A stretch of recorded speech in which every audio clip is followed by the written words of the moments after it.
வணக்கம். 4 மணி செய்திகளுக்கு வரவேற்பது நான் நந்தா. முதலில் இந்த நேரத்திற்கான தலைப்புச் செய்திகளை பார்க்கலாம். காங்கிரஸ் தேசிய தலைவர் மல்லிகார்ஜுன கார்கே அடுத்த மாதம் 13ஆம் தேதி தமிழ்நாடு வருகிறார். நாடாளுமன்ற தேர்தல் தொடர்பாக கட்சி நிர்வாகிகளுடனும் திமுக மூத்த தலைவர்களுடனும் ஆலோசிக்க வாய்ப்பு.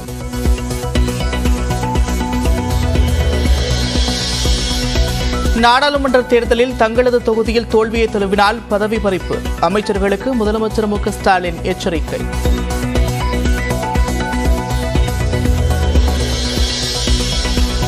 அமலாக்கத்துறை அதிகாரி அங்கிட் திவாரி மீதான வழக்கை லஞ்ச ஒழிப்புத்துறை, அமலாக்கத்துறை என இருதரப்பும் விசாரிக்க தடை விதித்தது உச்சநீதிமன்றம். வழக்கு தொடர்பான ஆவணங்கள் அனைத்தையும் தாக்கல் செய்யவும் உத்தரவு.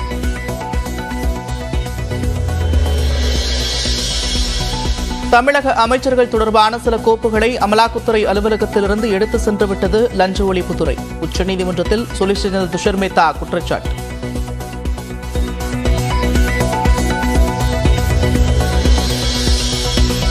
ஒரு மாதத்தில் கட்சியை தொடங்க விஜய் திட்டமிட்டிருப்பதாக தகவல். மக்கள் இயக்க மாவட்ட நிர்வாகிகளுடன் சென்னையில் ஆலோசனை.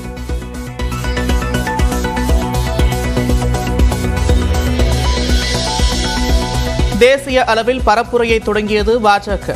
மோடியை தேர்ந்தெடுங்கள் என்ற பெயரில் வீடியோ வெளியீடு. सपना उसका अपना चुनता रहा वो राह सही, जो जनहित में हो चुना वही, सपने नहीं हकीकत बुनते, तभी तो सब मोदी को चुनते, तभी तो सब मोदी को चुनते। भारत को ही माने अपनी माता, देश की जनता है उसका विधाता, नाम से पहले वो काम को चुनता, तभी तो उसकी हर कोई அதிமுக தேர்தல் அறிக்கை தயாரிப்பு குழு சென்னையில் ஆலோசனை. கூட்டணி பற்றிய கேள்விக்கு அரசியலில் எதுவும் நடக்கலாம் என்று ஜெயக்குமார் பதில். No enemy no friends. அரசியல் எது வேணாலும் நடக்கலாம், பொறுத்து பாருங்க. ஓகே.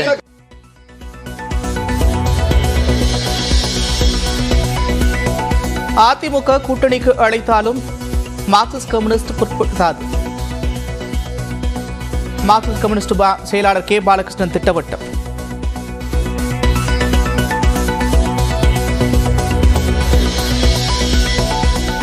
பாஜக கூட்டணியில் அமமுக மற்றும் ஓபிஎஸ் அணி இணைய வாய்ப்பு. நிர்வாகிகளுடன் தொடர்ந்து ஆலோசனை.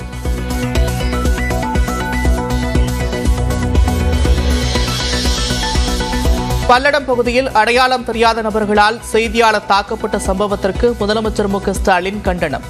பாதுகாப்பு கோரி மனு மீது நடவடிக்கை எடுக்காத காவல் ஆய்வாளர் காத்திருப்போர் பட்டியலுக்கு மாற்றம். பல்லடம் அருகே செய்தியாளர் தாக்கப்பட்ட சம்பவத்தில் 2 பேர் கைது.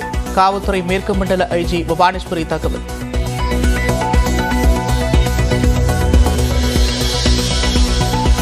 பழனி கோவிலுக்கு சொந்தமான கிரிவல பாதையில் சட்டவிரோத கடைகளை அகற்ற உயர்நீதிமன்ற மதுரை கிளை உத்தரவு.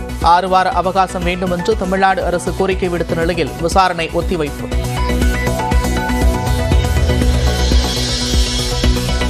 பிரதமர் மோடியின் வருகையின் போது கூட்டத்தை அழைத்து வராத பெண்ணை தாக்கிய வழக்கு. பாஜக நிர்வாகி அமர் பிரசாத் ரெட்டி தலைமறைவு.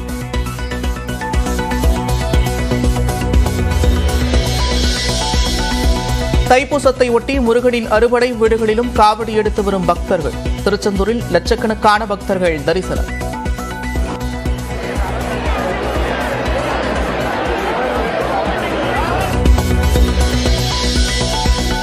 தைப்பூசத்தை ஒட்டி பழனியில் ஆட்டம் பாட்டத்துடன் காவடி எடுத்து வரும் பக்தர்கள்.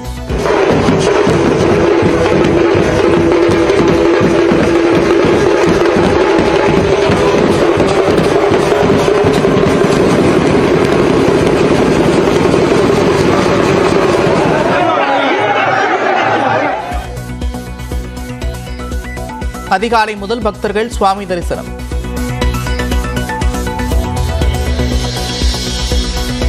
கேரள சட்டப்பேரவையில் ஒரே ஒரு பத்தியை மட்டும் படித்த ஆளுநர் ஆரிஃப் முகமது கான் 61 பக்க உரையை 1 நிமிடத்தில் வாசித்துவிட்டு வெளியேறியதால் பரபரப்பு.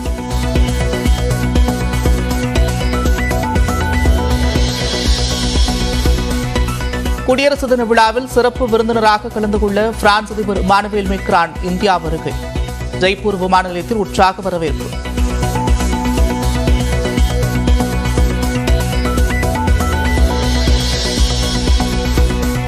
₹1 கோடி மான நஷ்டஈடு கேட்டு உசேன் என்பவர் தொடர்ந்த வழக்கு. நடிகர் பாபி சிம்ஹா பதிலளிக்க சென்னை ஆலந்தூர் நீதிமன்றம் உத்தரவு.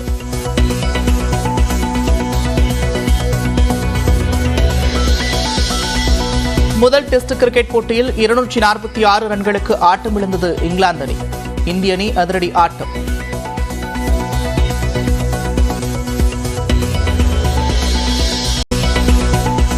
நிலவில் திட்டமிடப்பட்ட இடத்தை விட்டு தள்ளி இறங்கிய ஜப்பானின் ஸ்லிம் லேண்டர். கண்டுபிடிக்க விஞ்ஞானிகளுக்கு உதவிய சந்திரயான் 2.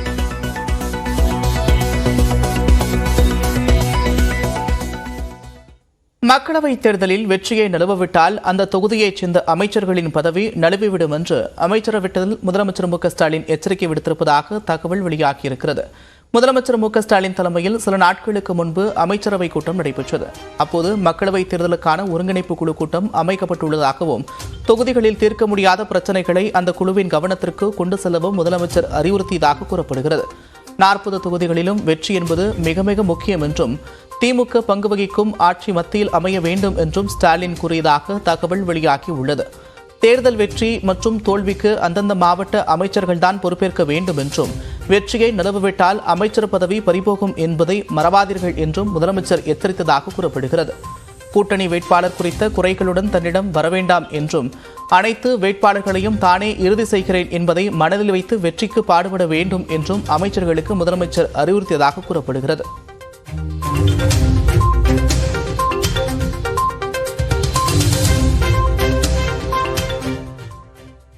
நாடாளுமன்ற தேர்தல் பணிகள் குறித்து கட்சி நிர்வாகிகளுடன் முக்கிய ஆலோசனை நடத்தவும் திமுகவுடன் தொகுதி பங்கீடு பேச்சுவார்த்தை நடத்தவும் காங்கிரஸ் தேசிய தலைவர் மல்லிகார்ஜுன கார்கே பிப்ரவரி 13ஆம் தேதி தமிழ்நாடு வருகிறார்.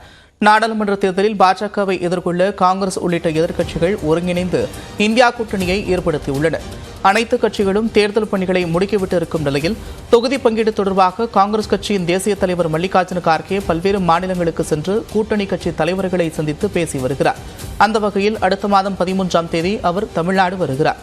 வெற்றி வாய்ப்பு, தேர்தல் வியூகம் குறித்து தமிழ்நாடு காங்கிரஸ் கமிட்டி நிர்வாகிகளுடன் ஆலோசனை நடத்தவுள்ளார்.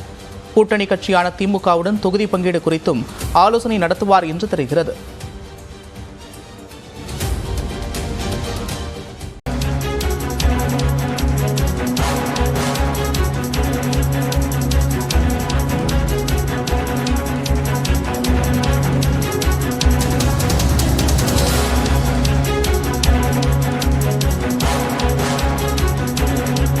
திருப்பூர் மாவட்டம் பல்லடம் அருகே செய்தியாளர் மீது கொலைவெறி தாக்குதல் நடத்தப்பட்ட சம்பவத்தில் 2 பேர் கைது செய்யப்பட்டிருப்பதாக தகவல் வெளியாகியிருக்கிறது. இது தொடர்பான விவரங்களை வழங்குவதற்காக இணைகிறார் செய்தியாளர் பாலாஜி. விவரங்களை பதிவு செய்யலாம். அதாவது திருப்பூர் மாவட்டம் பல்லடம் பகுதியில் தாலுகா செய்தியாளராக பணியாற்றி வரக்கூடிய தனியார் தொலைக்காட்சியின் செய்தியாளர் நேசப்பிரபு என்பவர் நேற்று இரவு மர்ம நபர்களால் பயங்கரமான ஆயுதங்களின் உதவியுடன் கடுமையாக தாக்கப்பட்டார். இதில் தலை, கை மற்றும் கால் என பல்வேறு இடங்களில் பலத்த காயமடைந்து வெட்டுக்காயங்களுடன் உயிருக்கு போராடிய நிலையில் அவர் கோவையில் இருக்கக்கூடிய தனியார் மருத்துவமனையில் அனுமதிக்கப்பட்டிருந்தார்.